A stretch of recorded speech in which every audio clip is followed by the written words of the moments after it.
JS கிச்சனுக்கு உங்கள் அனைவரையும் அன்புடன் வரவேற்கிறேன்.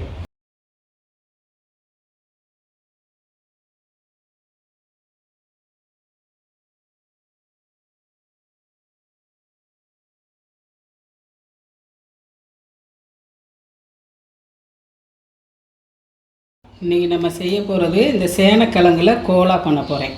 இப்போ இதுக்கு நான் 1/2 கிலோ எடுத்திருக்கேன். இதெல்லாம் தோலெல்லாம் சீவிட்டு கழுவி எடுத்திருக்கேன். இப்போ இதை நம்ம அப்படியே சீவி வைக்கணும். உங்களுக்கு எப்படின்னு காமிக்கிறேன். வெட்டி எடுத்து வச்சுக்கோங்க. இதை இந்த மாதிரி 3 பகுதியாக நறுக்கி எடுத்துக்கிட்டு இப்போ இதில் சீவிடுவோம். இதில் அந்த பெரிய ஸ்லைஸில் அப்படியே துருவுங்க.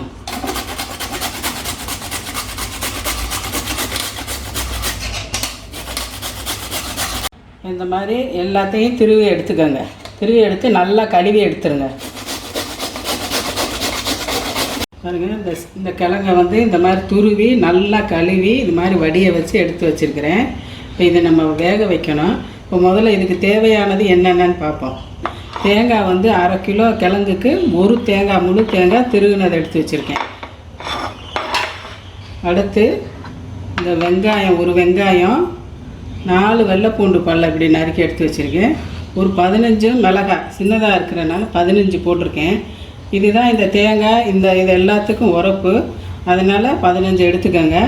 அப்புறம் இதை தாளிக்கிறதுக்கு ஒரு பட்டை, 1 ஸ்பூன் சோம்பு எடுத்துக்கோங்க, 1/2 ஸ்பூன் சீரகம் எடுத்துக்கோங்க. நம்ம இதெல்லாம் தாளித்து இதை வதக்கி எடுத்துக்கணும். முதல்ல இப்போ இந்த இதில் தண்ணி வச்சு இதை ஒரு வேக வச்சு எடுத்துக்கணும். அதாவது கொதி நல்லா கொதி வந்தோடனே 1 நிமிஷத்தில் ஆஃப் பண்ணிடணும். அப்போ தான் இந்த கிழங்கோட அந்த வளவளப்பு, இந்த அரிப்பு தன்மையெல்லாம் போகும். இதுக்கு தேவையான உப்பு போட்டுக்கோங்க.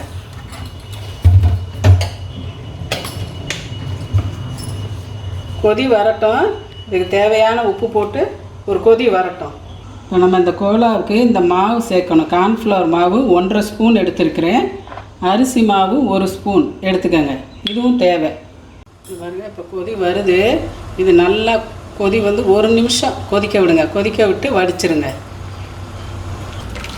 இந்த மாதிரி வடித்து விட்ருங்க. இது நல்லா தண்ணி வடியட்டும்.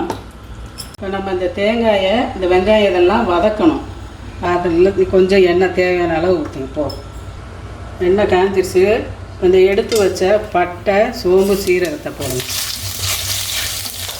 அடுத்து இந்த வெங்காயம், வெள்ளைப்பூண்டு, பச்சை மிளகாய் இதெல்லாம் போட்டு நல்லா வதக்குங்க. இந்த மாதிரி வெங்காயம் இதெல்லாம் நல்லா வதங்கிடுச்சு. இப்போ இந்த தேங்காயை போட்டு நல்லா வதக்குங்க.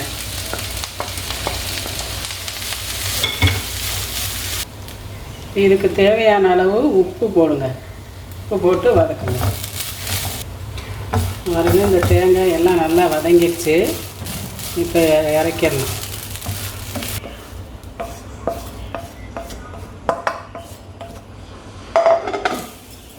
இந்த மாதிரி நல்லா ஒரு தட்டில் நல்லா ஆற வச்சுக்கோங்க.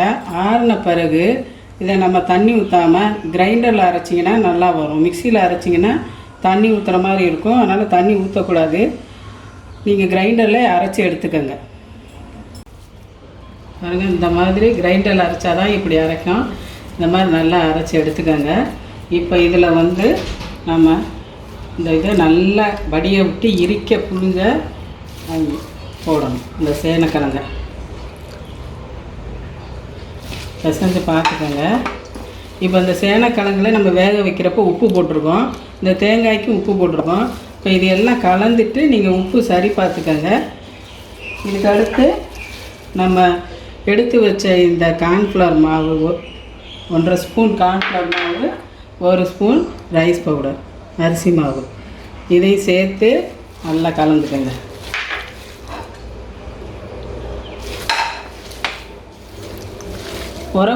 உரப்பு நான் 15 மிளகாய் எடுத்திருக்கேன். சரியாக இருக்கும். உங்களுக்கு குறைச்சி வேணும்னா மிளகாயை குறைச்சிக்கோங்க. இந்த மாதிரி நல்லா பிசைஞ்சு எடுத்துக்கோங்க. இந்த மாதிரி அந்த மாவை உருண்டையாக அப்படியே உருட்டி எடுத்து வச்சுக்கோங்க. உங்களுக்கு தேவையான அளவு போட்டுட்டு மிச்ச மாவு கூட ஃப்ரிட்ஜில் வச்சுட்டு 2-3 நாள் கழிச்சு தேவைப்படுறப்போ சூடாக போட்டு சாப்பிடலாம். இப்போ எண்ணெய் அடுப்பில் இந்த அடுப்பில் அப்படி எண்ணெய் ஊற்றி காயட்டும். இப்போ நம்ம அதை போட்டு எடுக்கணும். இப்போ எண்ணெய் காஞ்சிருச்சு. இப்போ இந்த உருண்டையை இந்த மாதிரி ஒரு லைட்டாக எடுத்து உள்ளங்கையில் இப்படி எடுத்து வச்சு இது போடுங்க. இந்த மாதிரி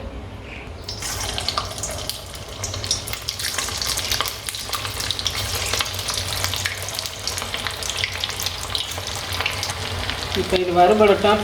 உடனே கரண்டி போடாதீங்க. கொஞ்சம் வறுபட்டோன்னு தான் நம்ம திருப்பணும். அடுப்பை மீடியம் ஃப்ளேம்லேயே வச்சுக்கோங்க. அப்போ தான் இந்த உள்ளெல்லாம் நல்லா வேகும். அந்த ஒரு பக்கம் என்னென்னா மெதுவாக திருப்பி விடுங்க. அப்போ தான் உடையாமல் இருக்கும். இது பாருங்க, இப்போ ஃப்ரை ஆயிடுச்சு. நம்ம தீயை குறைச்சே வச்சுக்கணும். அப்போ தான் உள்ளெல்லாம் வெந்து நல்லா முறுமுறுப்பாக வரும்.